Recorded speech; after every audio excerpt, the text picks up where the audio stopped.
So the game plan for this round is simple. Basically, have X2, oh sorry, X1, keep trying, keep wasting their resources in vain. Because once the gates open, if they can kill Nightmare's second and first team, they're gonna have to do rallies. And I can stay up all night just to avoid those rallies every time. So I can pretty much just keep them there and they're just gonna lose anyways. Some of the backstory might be necessary. Some people think Hell's Rejects is a bunch of jerks. If you want the whole history of this, right? So if you want the whole history, when the first ever Guild Conquest round started, it was a mess because you couldn't speed in anything, right? So we all hated that, which is the pretty much the beta. But when the first season started, Hell's Rejects was the only guild that didn't use speedos, and we constantly fought to try to take first place. I think on the first season we ended up second, no, sorry, third, but we never fought anybody that was strong. And after that, we felt confident. On the second season, that's when we started facing people that were using speedos. But again, my guild has always been a guild that had pretty decent members, so we pretty much won fair and square until we met Mr. Murderous, who had his old account Alfie, and then he was a cool guy. I helped him out. We helped each other out, but I didn't knew that he was running an old account for speed until later on. I mean, he was spending RIL money, right? So I mean, it's fair. But when I started listening to people about the speed ult and all that, I started like investigating, and that's when it came up with the Arius having a full team of speed ults and just stuff like that. So we still kept it neutral, right? We didn't hate them. We didn't hate nobody that was using them. We just thought it wasn't fun to play like that. The feud started with Arius being the first one that copied the guys who won the first Guild Conquest because he did a whole guild full of ults. And I guess Arius fought him and Arius liked the idea. So he started doing it. But the difference with Arius is that Arius was a big spender. I mean, he was VIP, even though he said he wasn't. But he's a fucking liar. So this is when you could just go and you start a new account and you collect all the free shit on the server, all those free diamonds and gems. You buy the 60 free speed cards, then you buy all the ones for 100, and then you would take all the glory at the end of the season and buy even more speed. And because there were no defenders on the towers, you were able to take the whole map in under a minute and not even get killed, or no one could really catch you because you have to be perfect to time them. Yeah, correct. Yeah, that's correct. But the difference between the first season speed ults was that the guy wasn't really a jerk. He was just a smart player. And Arius copied that method and he added all the insults and started insulting guilds and just started being a complete dick to everybody. Which is where everybody started like pretty much hating him for no reason. Well, there was a big reason. He was being a jerk to everybody. He was also a dick. He always tried to brag. He always tried to say that he did this, he did that. Even though we all know that he was just pretty much doing the most simplest thing of everything. Just copying other people's build. Like, we know certain people do that. So it just got to the point where everybody started hating him. And they started hating their mechanic. So we started copying them. And then the difference is that our guilds actually grew stronger by the seasons, while his guild didn't really grow. He was the only person growing. And as of right now, that's pretty much the consequences. Like right now, Nightmare, if the gates open, he's pretty much capable of blocking his guild by himself. And they will not be getting any crystals at all. C3 will be ours as well. So you think it was a mistake for X1 to allow the Gillis people to merge into their guild? I think it's a big mistake. I think it's a mistake whenever you follow a leader that's a practical liar and just a jerk to everybody, because let's see, right now they're speeding to go they're speeding back. They're trying to get into the rally. Yeah, it's bad whenever you have a leader that doesn't respect other people, and then when the other people start fighting back, then they're the ones that are to blame. Like, we know people blame us for all this rigging and all that, but that's pretty much the consequences of their actions. But now it's just basically watching them burn slowly. District 3 and Tree made them burn. I think it was season 4. Oh, yeah. And then Tree, yeah, you beat the hell out of them. And then Tree burned them. No, sorry, you burned them again on season 5, like in the second round. Yep. We retired X2. It was actually Ghost Wolf's account that has been an absolute nuclear weapon versus guilds like X2 Gulis, which is now disbanded, and used to keep Kitty in check when we have to face her guild. Ghost, anything you want to say about your account? You know what I like to say? It's all about sometimes just getting crazy with it. Someone else wants to get crazy, you know what you gotta do? Just do the same thing, except get crazier. Hey, at the end of the day, when we went and we fought them, the biggest thing they had to their advantage is that they seem to be the bigger accounts, the bigger players. But honestly, at the end of the day, the atmosphere they created was also quite inspiring for me to want to kick their ass and send them home constantly. Well, I mean, you guys did a pretty decent job of it, because at the end of last season, we ended up facing that guild twice in the aftermath of what had happened to them the last round of the season before. And the guild that I was in was really not of that caliber for us to have held them back 2 rounds in a row pretty comfortably. Yeah, and ultimately, you know, I think the first 1 or 2 rounds we went against them was very much revenge-filled and spiteful. But now that I look back at it and I look at it, it's just like, it's just another guild now. They're not, they're definitely not to the same prowess they were previously. I believe a lot of the fights they got into with us, and even some of our allies, definitely probably burned the end of the rope for them in that scenario. But I mean, end of the day, fuck it. We're gonna have a good time. They're gonna have a good time. We're gonna have a good time. That they were the 59 game bullies. That is right. They were on a 59 game win streak of pinning people into their base, Bullying. or only letting them come out for one thing to try to kind of make it seem fair, and either you made it, you know, you either went their way or you died. That was your options. That was your choice. Here it's a little bit different. I think, yes, there's probably like a small mentality that like that's kind of what we're doing. Not really though. We're not trying to build a giant wall of people that absolutely just hate the living guts out of us. People just don't want to talk to others. It seems to be a common misconception that when you face up against D53, Hell's Rejects, or Tree, it's like, don't talk to them. You're going to just need to just, you know, place yourself and just go balls to the walls. Like, you can't stop. But you message us and you're like, you know what? Like, this is going to be a really bad match. You guys are probably still going to take first. We're going to burn a lot of resources on both sides. Can we just have one of the resource towers? It's like, to shed some light on that kind of behavior, where you make these behind the scene kind of deals and entrust people to only come out for 1 or 2 things. This was during a time in GC where points mattered. So the amount of times you got killed versus how many people you killed determined the round win versus loss. So if you're essentially rigging the game in that scenario, then needless to say, the only way to compete is for you to also twist your finger a little bit. Otherwise, if the game is already rigged, then winning or losing is, you know, the sub-quality of what you're really in for. The idea is the principle.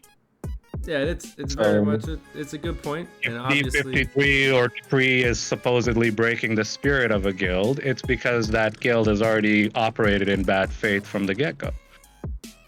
Correct. So therefore, they cannot be complaining about somebody else essentially giving them a piece of their own medicine, simply because you invented the medicine. You said it could be done. So if I'm doing it better than you, why am I the bad guy? this is true. Perfectly said. And of course, Yeah, now Right here.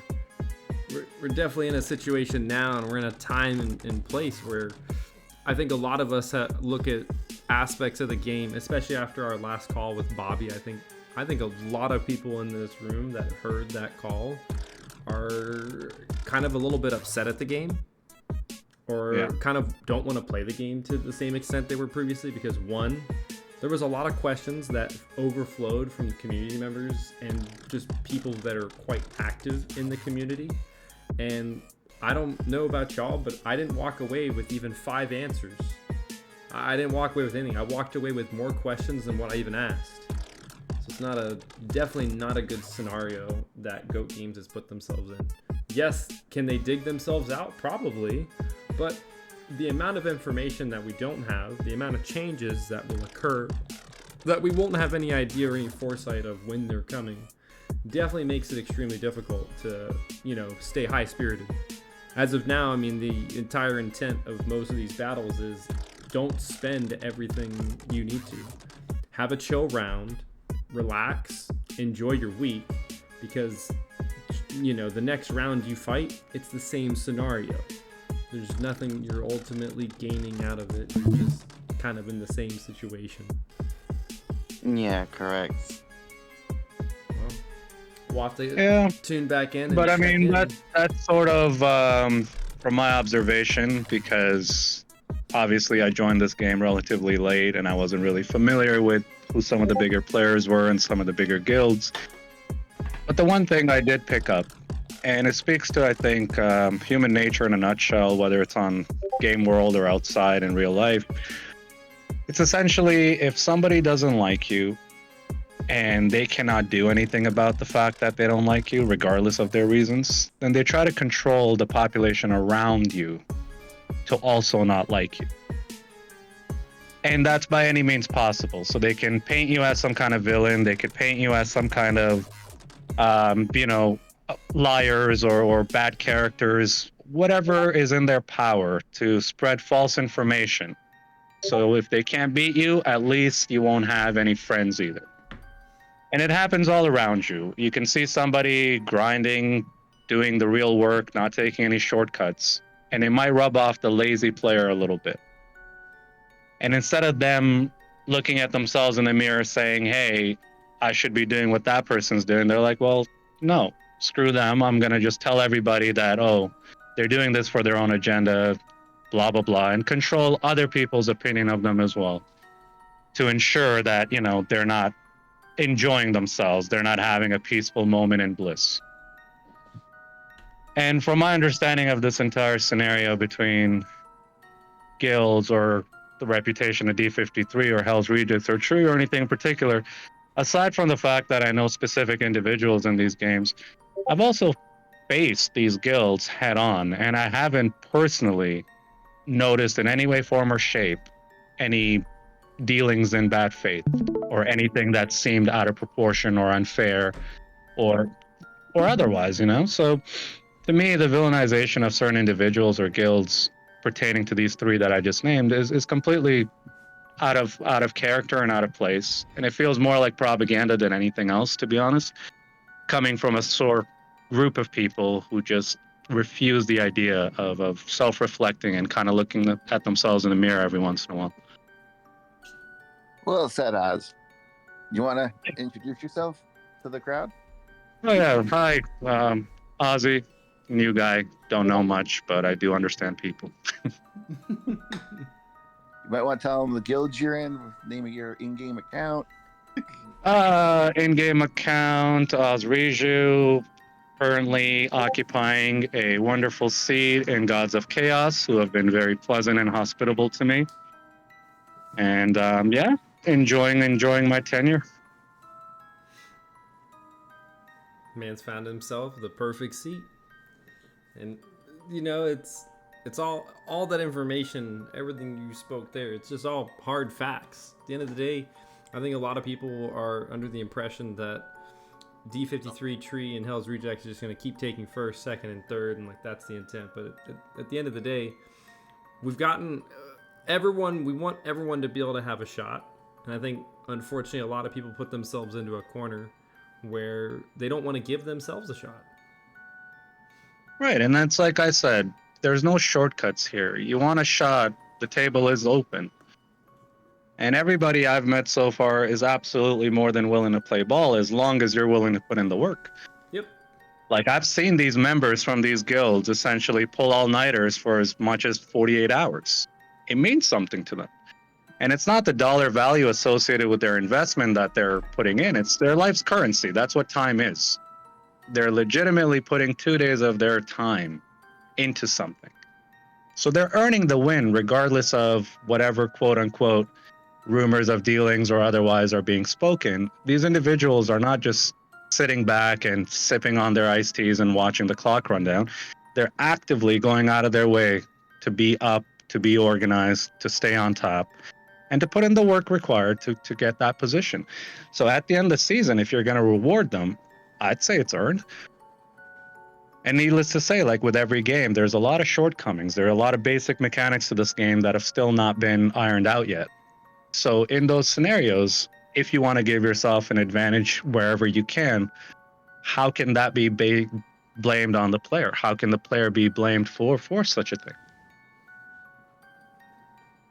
You know, so realistically speaking, what are they doing that's so out of line and so out of question that paints them as you know, these villains on wanted posters, when in reality all they're doing is educating you on how you can potentially also enjoy yourselves by playing the game the right way.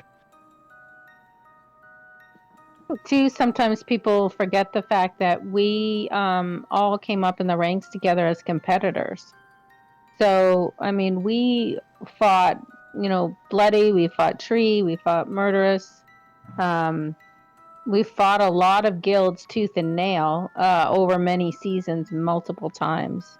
And so it was through that, you know, competitiveness that we began to respect each other's gameplay and became friends.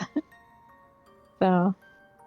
And honestly, if you guys hadn't fought those battles tooth and nail and honestly with integrity, you think you guys would have even had a chance to become friends and respect each other? Like, it Probably speaks not. volumes, right? Because you could I use think, that in any way, form, or shape you yeah. like. But the reality of it is, like, you only respect your opponent when they play it right by you and they showcase something that they bring to the table. And you appreciate that kind of pedigree. And the mutual respect comes with that. Yeah, I think when it came to Murderous, District 53, Tree, and us, we were enemies. I mean, I'm pretty sure Rom remembers the big fight that we had with Tree as last before we team up with them. I went pretty aggressive towards Eldane because Eldane would brag that he wasn't using speedos, but against us, he ended up using a speedo, and he managed to take a win because of that. And he accepted. He said, "Yeah, you guys were going pretty hard, so I had to use a speedo. So I'm sorry, but it's just how the game is." And that's the breaking point that I had when I noticed that it wasn't his fault. It was basically what X-2 Gulis or Arius has pretty much given example of.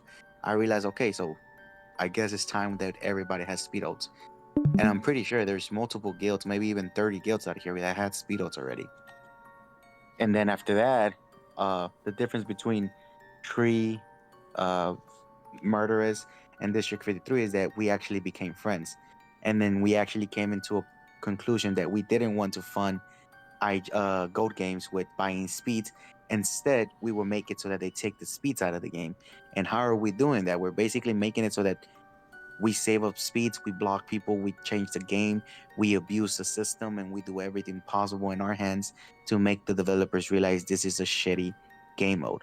As long as speeds are in the game mode, it's gonna hurt everybody. Like right now, it's like I was telling Bobby, my speedos are sitting at almost, between my accounts, I'm sitting at almost 10,000 speeds. And it's sad that I have so much and other people's that are not having speedos because they can't build speedos no more. Because in case you didn't know, when you start a new account, you actually start in a brand new server and you can't move to an old server. You have to start everything from start. So everybody who doesn't have speedos anymore is pretty much screwed. And That's not actually true. They fixed that? Yeah. Okay, so they fixed that. So that's good. But the problem is, with Defender, making a speedo is going to take some time. Maybe one season, unless you spend on it, of course. One thing that I found, like, in all the games I've played that made this group of people really special is we got to the place where we were willing to sacrifice our own, you know, personal achievements in the game to see each other succeed.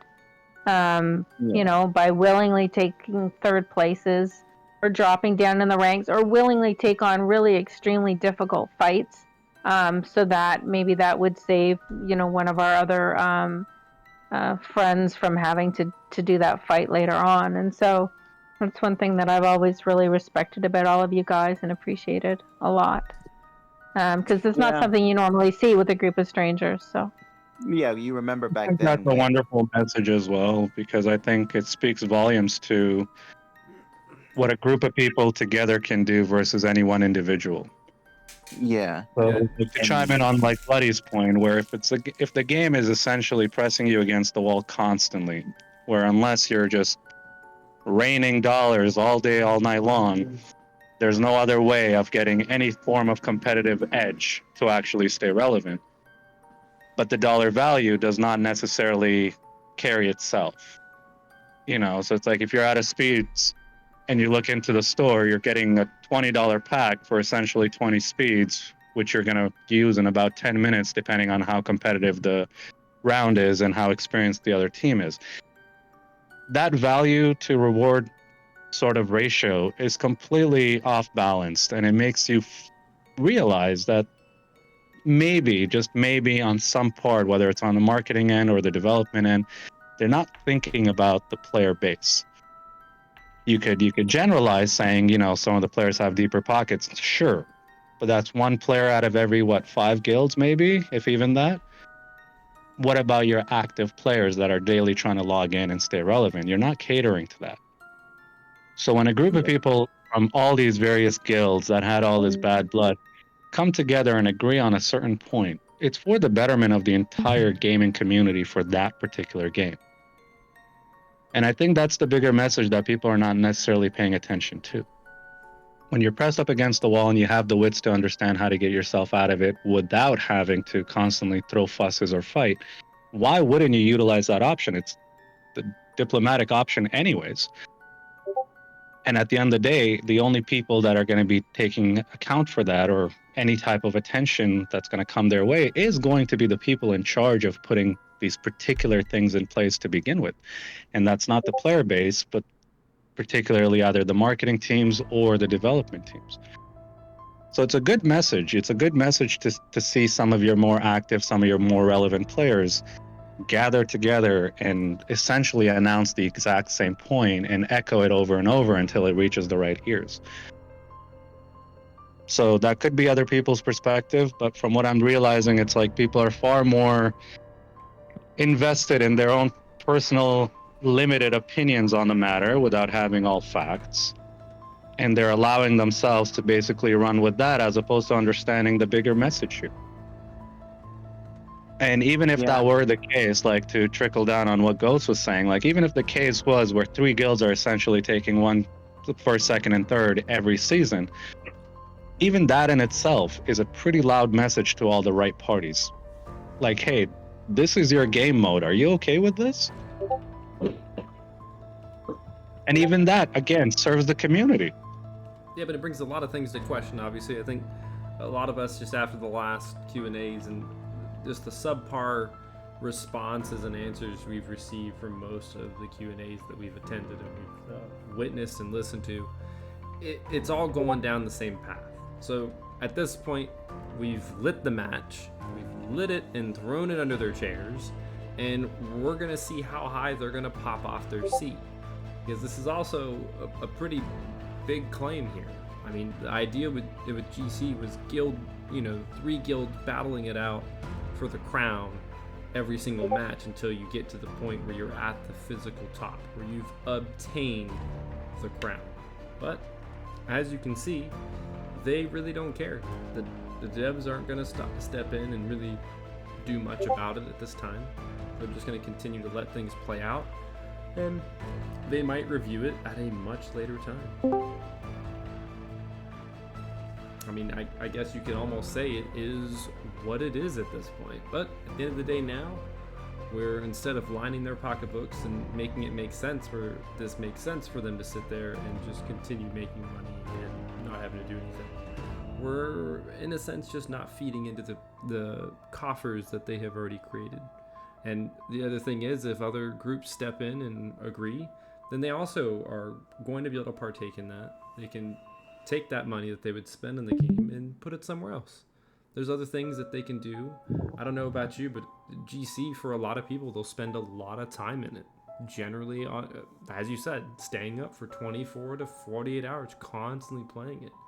If you could decide 60-day grind. Yeah. if you could decide at the beginning of a round, you already know who's taking first, second, and third. You've quartered up the map so that everybody gets the benefits of their dailies and weeklies, completes all their quests, and everything is just very much consensual and easy.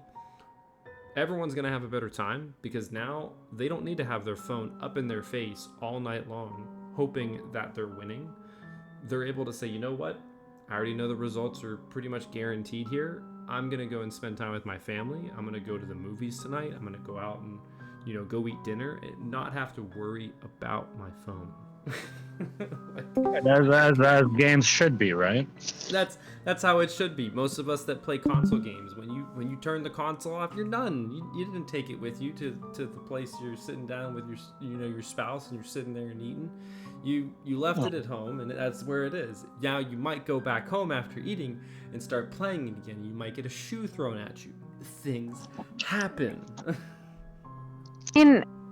From our event the other night, I don't know if it could have been any more blatant. BloodLust was talking, with Bobby and literally said, we have had to come up with this because you're not listening to us.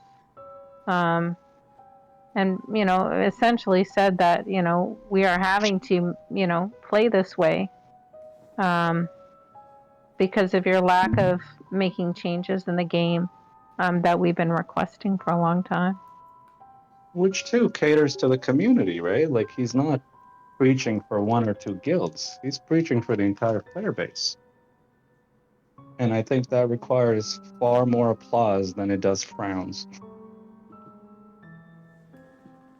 Yep. And that's a member of Hell's Reject, standing out there fighting for everybody. Who would have thought, huh? Someone's got to do it right. And I just wanted to say one thing. At the very beginning of all of this, Bloody was actually very cordial and got along really well with Arius. At the very beginning. Oh, that is true. A little upsetting, actually. Yeah. I mean, everybody here is a reasonable person. Okay. No one's I going got to be along crazy. with everybody, though, not just Arius. I got along with everybody until I saw their true They gave colors. you a reason not to. Yes. Which is normal, though, right? Like, everybody's pleasant until you give them a reason not to be. Yeah, I may be rude and all this, but I pretty much judge people for what they are. And for me, at the start, when I first fought Arius in the first round, in my eyes, he had a very good strategy. It just started getting very, very bad whenever he was insulting the other guild over and over again just because they wanted to play the game. And I believe that round, it was Armadillos with us against Arius. And then Mary was trying to play, and I remember they had a very heated debate and a very bad fight in the public chat. And I was just laughing at it, right? But I mean, that's when I saw, okay, so this guy he's a jerk. He's a dick. He wants everything for himself. He doesn't care about people having fun. So that's when I just started pretty much drifting apart from like talking to him. And then once I joined the top VOC and I saw how he treated people, I was like, yeah, this guy, he's a troll. So I'm going to probably see if I can troll him as well. And I troll him to the point that there's no return. And He had blocked you. What was the line you said that got him to hate you? The line... The famous line. Was the famous line. Neo Geo is the GOAT. There was also a thirsty moment. Oh, yes. And then No, but the Neo Geo line was what sealed the deal. Yeah. Neo Geo line sealed the deal. He hated me after that. He called me stupid. He insulted me over and over again. And it was pretty funny. I enjoyed making him mad with that. And then I remember making up a lie that apparently Go Games was going to build like a museum and a Hall of Fame for Neo. And that just made him absolutely lose his mind. He had that. Okay, he had this kind of hate against Neo that it felt like Neo had an affair with his wife. That's how bad the hate was. Like he hated Neo with such a passion that words can't even describe it. It was It was excessive. it was very excessive. And then obviously after that he started hating everybody. And I then don't know. obviously, like you said, the line when I call him he was thirsty after his best friend told people in private messages that he was being thirsty for her. And we got our hands on those screenshots and that didn't go well for him. So he got even more pissed. It just got crazy after that. And then after that he pretty much disappeared. I don't know if anybody's seen, but in Top Valley, Gorilla is sitting on everybody's bread. Really? I'm not in there, so I can't verify these claims, but I could at least say that if Gorilla was on my bread. Just for the record, Gorilla is a jerk. He's a massive asshole. That's why the term mass hole exists, because he's from Massachusetts. Home of the Yep. There he Edit is. that. Mr. Gorilla sitting in my bread. And then he's sitting in Purple's bread as well. Yep, there he is. If you check the D53 channel, you'll see a very insightful interview with Autumn and Gorilla. So wait, hold on, Gorilla. You didn't take blue. She traveled to the San Diego Zoo to I am blue. No. No, you're yellow. Oh yeah, I am yellow. Yeah, because Bad Situation didn't sign up for this VOC. You made a mistake. Oh, by the way, Big Chance Bad Situation already quit. Nah, he didn't quit. Don't say that. Yep. He told me that he didn't bother logging in and he's not going to play anymore. He's too busy playing Rust. No, he hasn't quit yet. I can still see him on the leaderboards for the spending events. Don't call him out like that, dude. Oh. Don't put him out like that. Oh, on broadcast. Jeez. That just went down. You're dead next time you're in Valley. Right? The death sentence has already been marked. No, hold on. That's almost as bad as Rom recording them. Dude, I told that gentleman.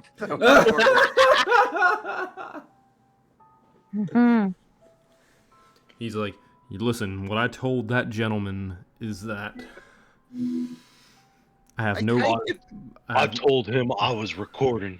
I told him that I was broadcasting and that he needed to have more cunning. You guys making me Southern now? What the hell? I told him now. Well, we can't really make you that word we can't say right now. I do declare. I said I was recording. Next thing you know, you're going to see him pick up a workman's glove and throw it on the table and say he's throwing down the gauntlet. If I could